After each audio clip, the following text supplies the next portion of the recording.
Let's start here. This is x plus 1/5. Now, you have to brush off your fraction skills, and to be honest, I don't go into it way into depth, so you need to remember what the rules were.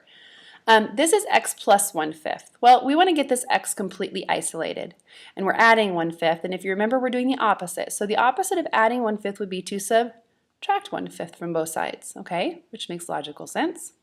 These two 1/5s will completely cancel.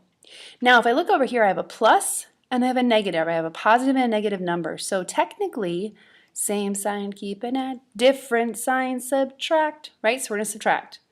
But before I can even think about subtracting, I have to remember the rules of adding and subtracting fractions. And the rule says you got to have a common denominator, right? So you think about, okay, well, I have 2 and 5. What would my common denominator be? 10. Okay, so I'm just going to write my fractions over here on the side, and this one's a negative. 5 would have to be multiplied by 2, so 1 would be multiplied by 2, so I'd have negative 2/10 here. Okay, to get 10 in the bottom here, I'd have to multiply by 5, so I have to multiply by 5 up here, so I end up with 5/10. Okay, so now my problem is I have, just making sure that you're paying attention to what we're looking at here, here's what I have. 5/10 minus 2/10. Well, guess what? You end up with 3/10. And that cannot be reduced, so 3/10 is your answer.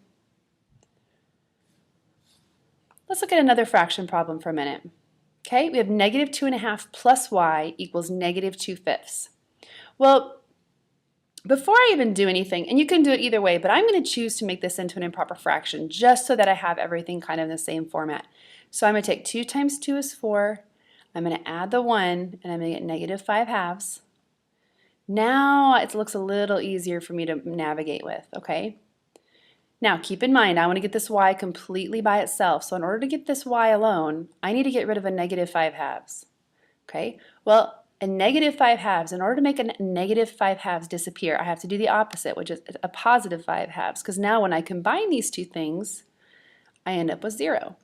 Okay? So those cancel. But I have to do it to the right side of the equation, so I need positive 5/2 over here. Okay? Now we're to the point where we need a common denominator. And notice I have one of each sign. I have a negative and a positive. So technically we will be subtracting.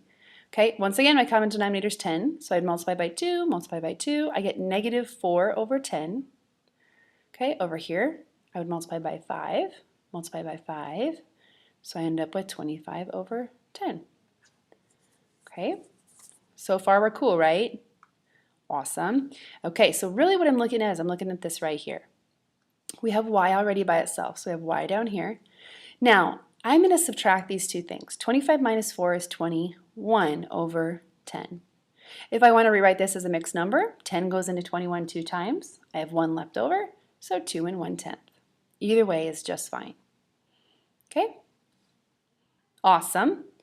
Really quickly, what about decimals?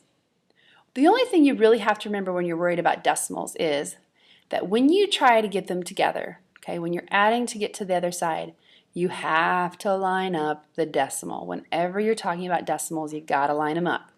Okay, so notice we have our decimals lined up. Okay, we have 993 and 99 hundredths. Okay, so one-step equations. I think we're good, aren't we? I think so. Okay, well, what happens if you were supposed to write a one-step equation? That will be in the next video.